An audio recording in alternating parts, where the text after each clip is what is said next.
Ever since we were little, my best friend, Christine, and I always managed to get ourselves into peculiar situations. We were around 9 years old at the time this happened. When dismissed from school, we decided to stop by the bodega for an after-school treat. Our boy crushes were the topic of conversation that afternoon as we contemplated exactly how many pieces of candy we could buy with our spare change.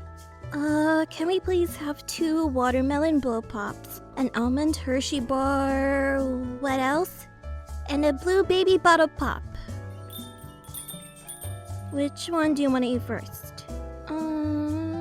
Hand me a lollipop.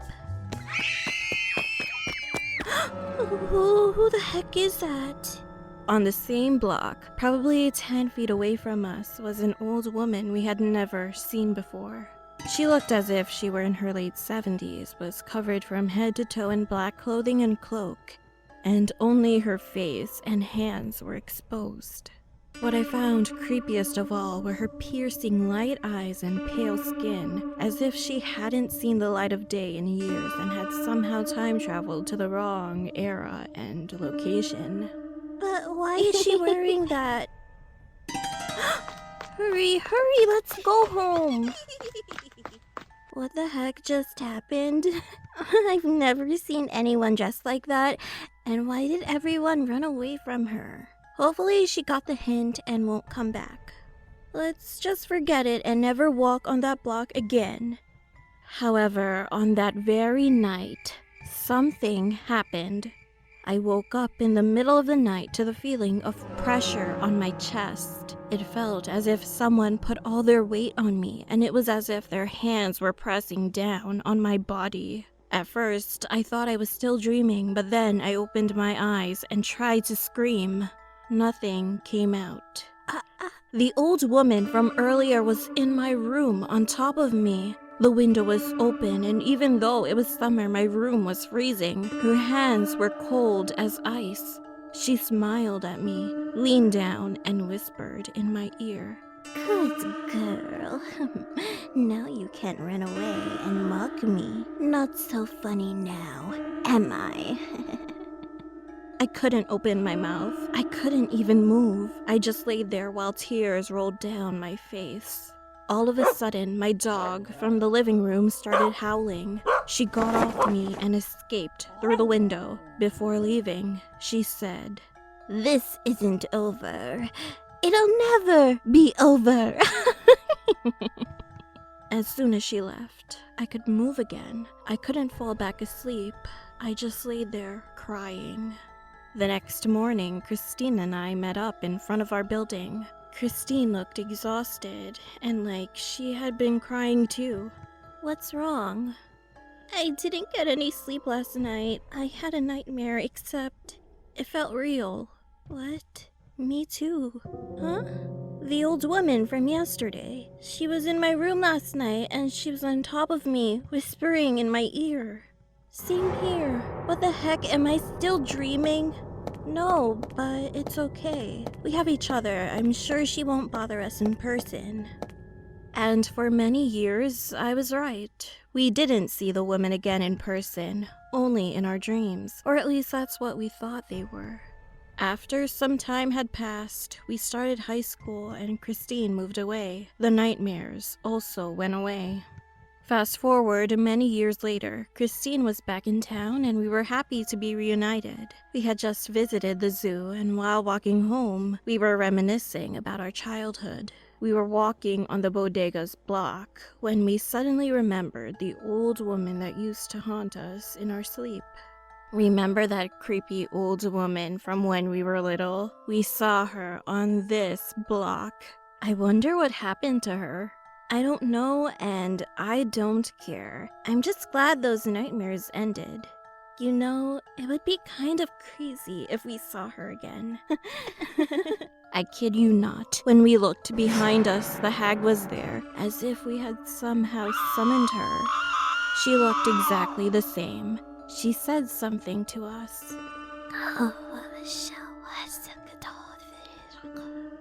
She then angrily said, "I thought I taught you 2 manners years ago. Christine and I screamed once again, looked at each other, and ran off. That was the last time we saw the old hag. I think it also has to do with the fact that Christine moved to a different state. I feel like if we were to walk together on that block again, we might see that old woman again. It does leave me curious. Why is it that we've only seen this lady when we are together, even almost a decade apart? I sometimes randomly remember the hag and wonder if anyone else has encountered her. From what we've gathered, no one else has.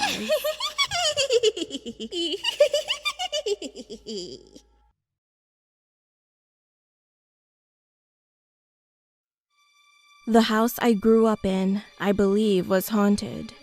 If you were to ask anyone who had been there, they'd have some story about seeing shadows at the corner of their eye, objects inexplicably moving, or voices.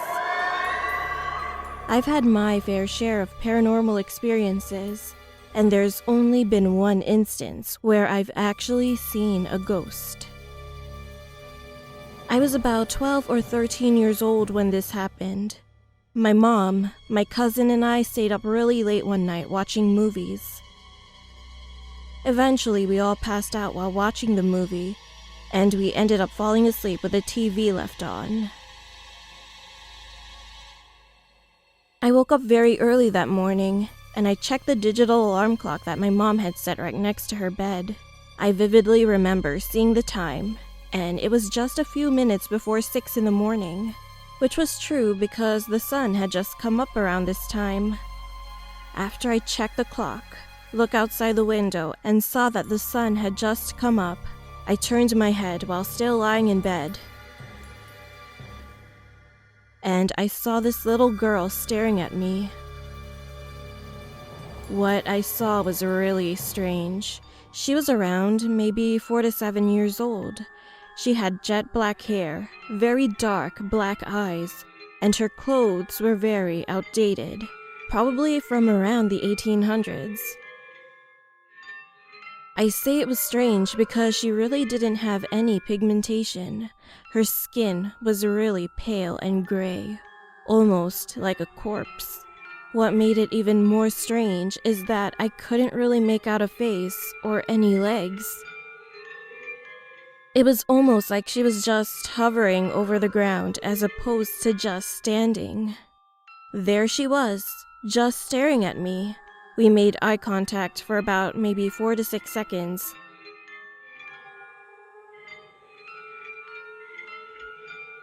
Then suddenly, she just vanished.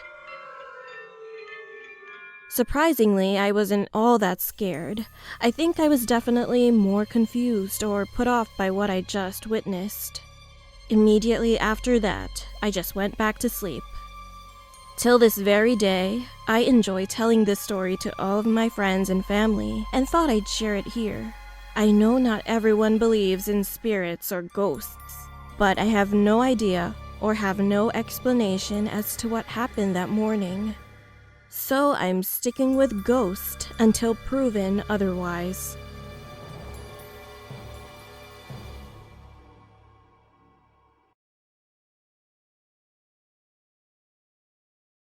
This was during the 90s. I was getting ready for a midnight fishing trip with 2 of my best mates. It's a quarterly thing we've been doing since we finished college. We all agreed to meet at the docks at 11:30 p.m.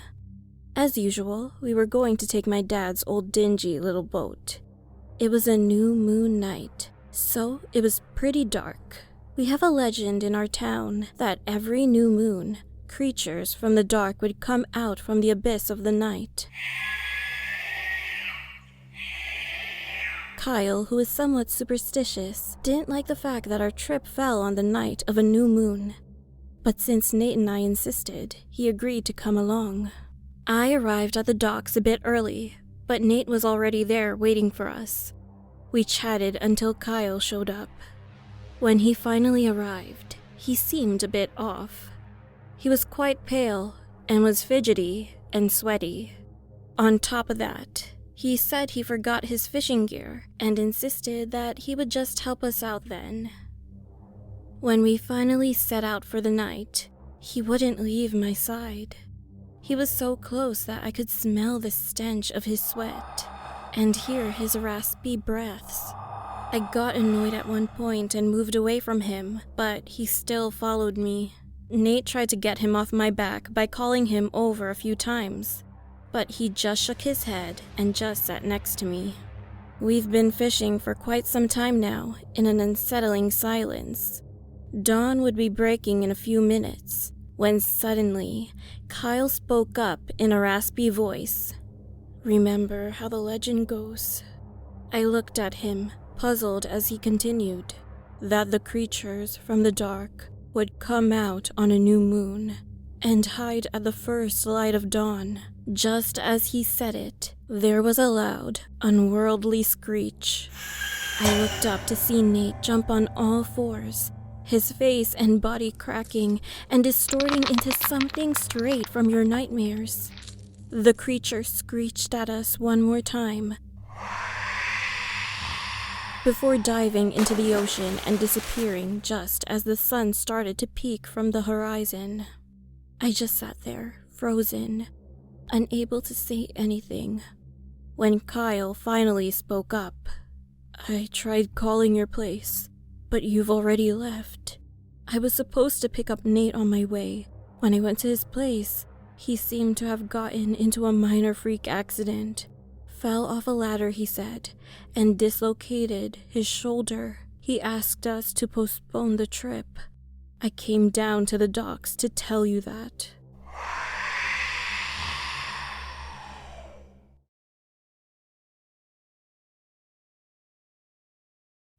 This happened in 2016. I attended the opera after scoring last-minute student rush tickets. I was planning on going with my friend, but she bailed on me last minute. Regardless, I was excited to see the opening night of the opera Pagliacci, so I decided to take myself out on a date. The performance was outstanding, and since it's a short opera, it doesn't get boring. It was also around Halloween, so a huge chunk of people dressed up. Obviously, because the opera is about a sad clown, many chose that as their costume. The show ended at around 10 p.m. I left the opera house and was exhausted as I walked to the train station. The commute back home was going to take an hour, so I started dozing off. Everyone knows you should never fall asleep while riding the subway alone. There are a lot of crazy people out there who try to mug you if you're not alert, but I couldn't help it. Then, out of nowhere, I woke up to someone shaking my arm. When I opened my eyes, I kid you not, there was a clown standing right in front of me, grinning from ear to ear. Now, luckily, I was never scared of clowns, so it didn't really faze me. I also assumed that this person just saw the same performance as me. He was probably inspired by the show and wanted to entertain the subway riders. I gave him a dirty look, and he frowned. I was mostly annoyed that this person, hidden behind layers of makeup, was in my personal space. I tried my best to not make eye contact and ignore him. I was also thinking of ways to leave the car. I was planning on exiting the next stop right before the doors closed. Then the clown started to do a silly dance and awkwardly waved his arms around. There were a few passengers around me, but they were ignoring the clown. Why is this taking forever? I thought to myself as the clown kept moving around. It didn't help that he only focused on me. Then he reached into his pocket and he pulled out his phone. I got up and went to the other side of the car. He started playing music. I recognized Pagliacci's famous aria. I calmed down a little because I didn't see the harm in him playing music from the show. But then he fell to his knees and started sobbing. What freaked me out was that he still had a huge grin on his face while tears rolled down his face. Then he started rummaging through his big pockets again. The train was pulling up to the next stop, and I was trying to be nonchalant while planning my escape. Then the clown pulled out what looked like a child's toy gun from his pocket. He aimed it at me, and out came water. He laughed maniacally. I was really scared at this point, and as soon as the train stopped and the doors opened, I booked it. I didn't want to see what other surprises he had stashed in his pockets. The clown's face changed, and he looked angry as I left. My plan was to wait for the next train, but as soon as I got out, from the corner of my eye, I saw his bright colors. My instinct was to run as fast as I could up the stairs and leave the train station. And from behind me, I heard the echoes of his big rubber shoes. Oh heck no. I didn't look back. I just ran as fast as I could until I could reach a cop or be surrounded by people again, in case I needed help. When I exited the station, I saw a cab, so I whistled as loud as I could to get the driver's attention. Luckily, there wasn't a passenger inside, so I got in and told the driver to just drive. I relaxed a little because I knew the clown wouldn't be able to catch up with me now. I finally had the guts to look behind me. When I looked out the window, I saw the clown standing on the street with the same huge grin on his face, pointing his finger at me. I think I can say now that I am terrified of clowns.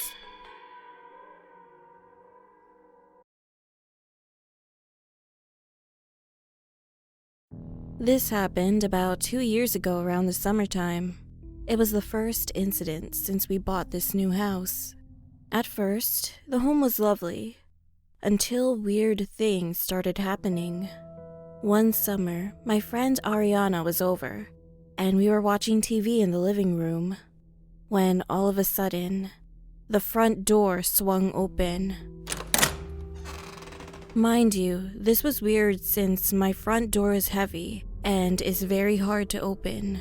We didn't think anything of it, so I got up and locked it. The next week, little things would happen.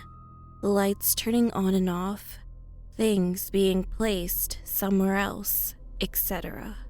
So I had enough and decided to buy a Ouija board. I invited Ariana over and it didn't work. I did get a little creeped out, so I put it across the hall, in the basement from my room, in the laundry room. About a few days later, I went into my closet and found the Ouija board inside. I thought my mom put it there. So I hid it in the laundry room again, and sure enough, a few days later, it ended up back in my room. This would go on for weeks, back and forth between my room and the laundry room. And as this was going on, things started picking up. I would get the chills every time I entered the laundry room or my room. And one night, as I was just falling asleep, I felt something sit down at the end of my bed, as I also heard my name being called from the hallways, getting louder. Cassie. Cassie. Cassie. Over and over again. I thought I was going crazy, so I went and watched some TV for the rest of the night. Then a week goes by where I'd occasionally hear my name being called. Cassie. Then my sister came over. We were sitting at the kitchen table. She was showing me a video on her phone. Then the kitchen cabinets flew open, and the stuff inside the cabinets started shaking. Then my mom walked in, and everything stopped, and the cabinets closed. To this day, we still live in the same house. My Ouija board is missing and nowhere to be found. Little things still happen. I still hear my name being called at night, sometimes. Cassie. And I don't really sleep in my room anymore, because it makes me sick every time I step foot in there. Cassie!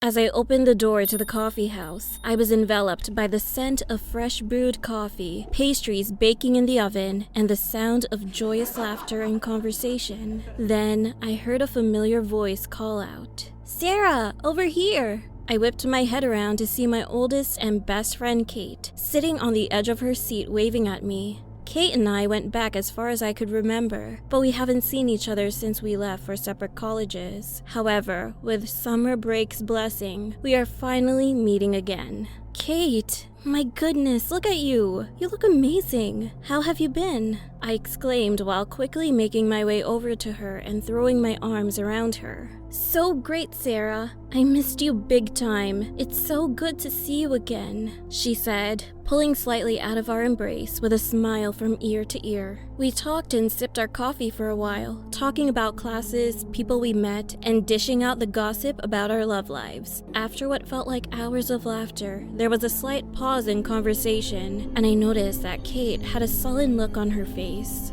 You okay? I asked, with a fringe of concern. Yeah.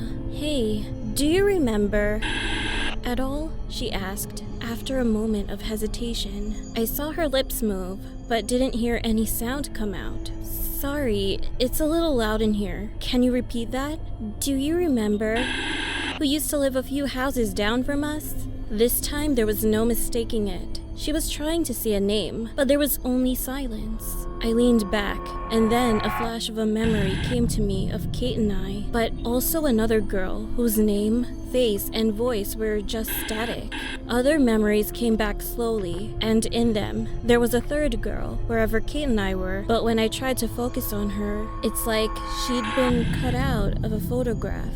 Sarah, something weird happened to me before I left. I was at my apartment, just playing around on my computer, and I felt this overwhelming urge to look outside. I saw a man wearing a suit round a corner of the building across the street. He was really tall, like well over 7 feet. I don't know why, but seeing him really freaked me out. All that night, all I could think about was you and me, and that third girl who we used to play with. But I can't remember what she looked like, and it's like my mouth knows her name, but I can't speak it or even think about it. It's been creeping me out since, and I was really hoping you'd know what I was talking about. Since we're confessing about creepy things, I guess I'll share something that happened to me too. When I got to my parents' house last night, my dad told me they had received a letter for me that morning, which is strange because only you and they knew I'd be coming back for the summer. It was just a piece of lined paper that said, "Welcome home," in scratchy black letters, and below it was a circle with an X going through it. I thought it was some weird prank, but I stopped dead in my tracks as something suddenly popped into my head. Kate, do you remember that scary monster character we made up? The Slenderman? No sooner had the words left my mouth, I saw all the color leave Kate's face, and her expression turned from vague anxiety to complete dread. Her eyes shot up, and she erupted out of her seat, incoherently muttering as she pointed behind me. I whipped my head around and immediately saw what frightened her. I saw a man peering at us from outside the window across the darkened street. His limbs were grotesquely long and exaggerated. He wore a black suit with a black tie and a white-collared shirt, and most horrifying of all, his head was completely featureless, just smooth and pale white all over. There was no mistaking it. He was the Slenderman.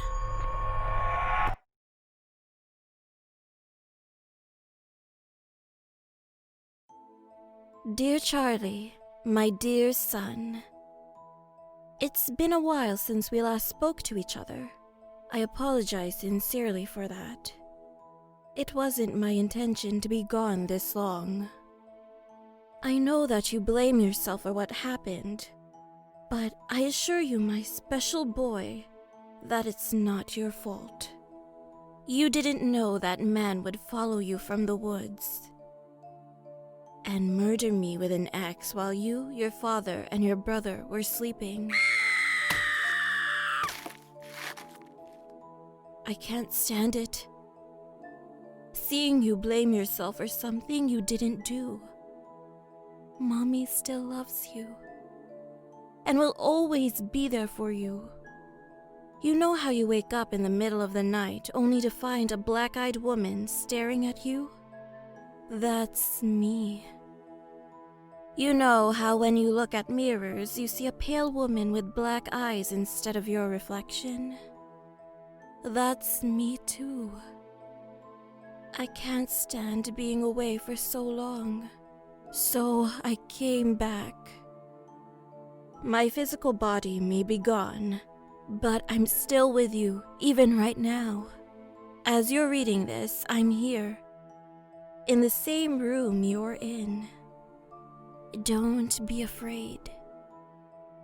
If you feel like you're being watched when you're alone, I'm just watching out for my little boy. Mommy loves you, Charlie. Debbie Thatcher.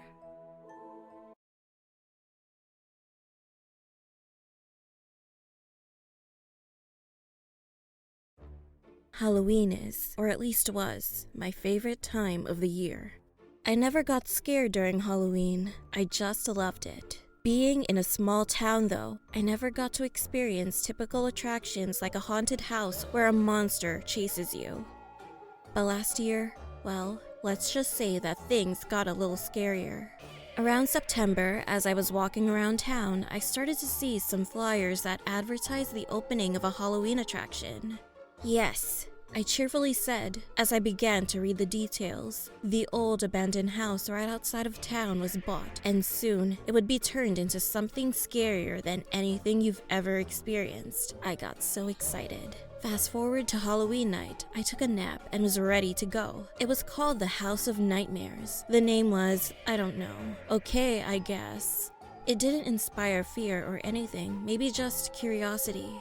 The purpose was to go from room to room after knocking on each door, and in the final room, number 3, something really scary was going to happen. Being the fearless adventurer that I was, I couldn't wait. Soon I was outside the house.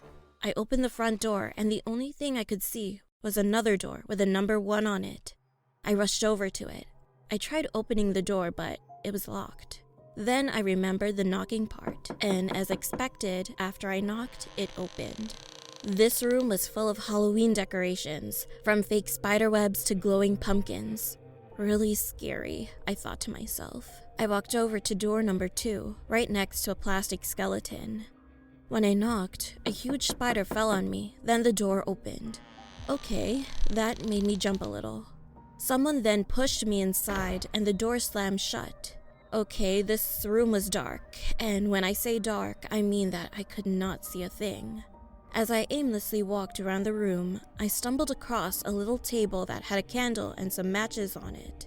I lit up the candle, and the only thing I could see was an old cracked mirror on the wall, but no door. I walked towards the mirror, and as I got closer, I could hear a growl, louder and louder with each step I took. The mirror didn't reflect me. Inch by inch, a silhouette started to form, and when I was right in front of the mirror, a growl seemed to be coming from right behind me. I let out a powerful scream and collapsed to the ground. The growl turned into a woman crying, "Not long now." Finally, the crying turned into a laughter so sinister that it paralyzed my entire body, and the mirror I was looking into fell and broke into a million pieces.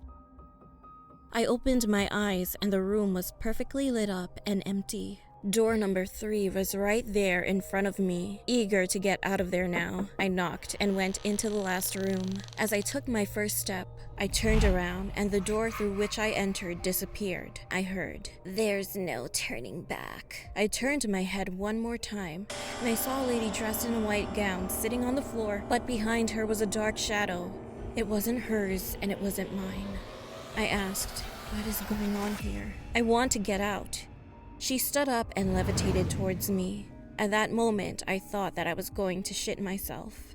As I had my back against the wall, she came closer and closer, finally touching my face with her cold hand. I closed my eyes, hoping that she would go away, and I felt like I was sinking. She was pushing me down to the ground, and I couldn't fight back, and just kept screaming. I was afraid to open my eyes. "Let go of me," she laughed.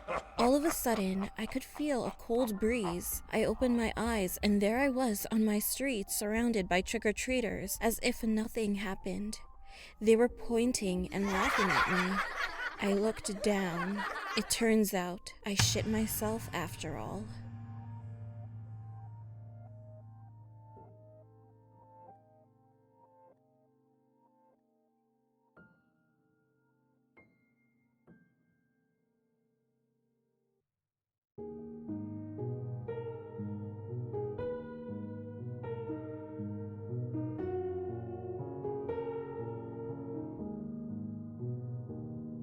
When I was 19 years old, I lived with my Tito Berto in San Pablo, a rural town in Batanes, located in the Luzon region. My parents were on a business trip and had decided that I should spend time with my Tito Berto over the summer.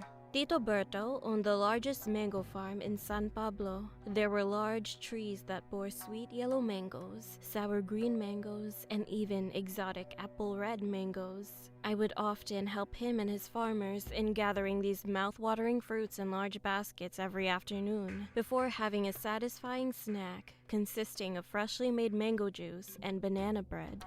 The farm was located near a forest, and every now and then I would usually go to the forest and take a relaxing walk. There was something about the forest that made it almost uncanny. It was either the fact that the trees were so dense that once you walk inside, you would think it was already nighttime, or because there were large shrubs and vines that grew around the path. Regardless, I liked walking in the forest. One day, after harvesting mangoes, I decided to take a break and walk into the forest. I put on my good walking shoes and headed towards the entrance of the forest. The air was clean and cold as I passed different plants and trees. I was walking even further when I suddenly heard a baby's cry. What was a baby doing in the forest? I thought as I followed the sound. The crying grew louder and louder until I reached a large mahogany tree whose roots were so huge that you could even sit on them. I looked for the place where the sound was coming from, and then I saw a small opening by the roots, and inside I saw a bundle. I got closer and reached in and touched it. I was startled when I heard a baby cry. I picked it up and undid the bundle and saw a small crying baby boy. "My God," I exclaimed. "Why is there a baby here?" I tried to rock the baby to calm him down while looking around the forest. How did a baby end up here? Who would even think of leaving a baby out here, where it's cold, damp, and practically dangerous? While I was comforting the baby, I took a look at the baby's features. He was quite heavy for a little guy, and he had milky white skin and soft, black tufts of hair. I soon noticed that his cry was starting to grow deeper. It didn't sound like a little baby anymore. In fact, it sounded like an old man's laughter. I looked at the baby and blinked. The baby's closed eyes had opened to reveal sharp, black, angular eyes, and his soft, milk-white skin had grown wrinkled and brown like an oversized walnut. He had grown a long white beard, and his black tufts of hair had become gray and stringy. His one leg had also grown longer than the other. I gasped at the sight. The baby had become a small old man who started to laugh maniacally. I couldn't believe it. How could this cute baby suddenly turn into a creepy little man? The old man opened his mouth and showed he had large, sharp teeth. He suddenly lunged forward and sunk his teeth into my arm. I let out a cry of pain as I let go of him and stumbled back on the forest ground. Grunting in pain, I looked at the bite mark, and to my horror, there were black edges around the wound and a thick yellow substance leaking out of it. I heard the old man laugh and saw that he was now standing on his legs, and he was pointing at me as he started to run towards me. I scrambled up and, gripping the wounded arm, ran as fast as I could, all the while hearing the strange man's laugh echo all over the forest. I ran and ran until I reached the exit of the forest and ran across the field, all the way back to Tito Berto's farm. Upon seeing my wounded arm, Tito Berto asked me what happened, and I told him about the little baby who turned into a little, terrifying man. I could see Tito Berto's eyes widen with fear as he walked to the garden and plucked a handful of mango and guava leaves. He then chewed them up in his mouth before putting them on the wound. "Don't remove these leaves until I say so," he said. "You were very lucky." "Why?" I asked. This wound was caused by a tiyanak," he exclaimed. In folklore, a tiyanak was a dwarf that liked to pretend it was a baby. It usually stayed at the foot of a large tree and lures unsuspecting people with its cry. Once someone finds the tiyanak and picks it up, it transforms back into its grotesque form and either bites or enslaves the person.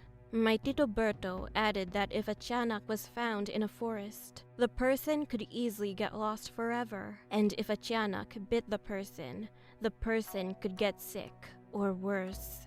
Ever since then, whenever I would visit Tito Berto, I try my best to avoid the forest as much as possible. I know it sounds silly, but every so often, when I'm near the entrance to the forest or any place with large trees, I hear a baby's cry followed by a low and menacing laughter.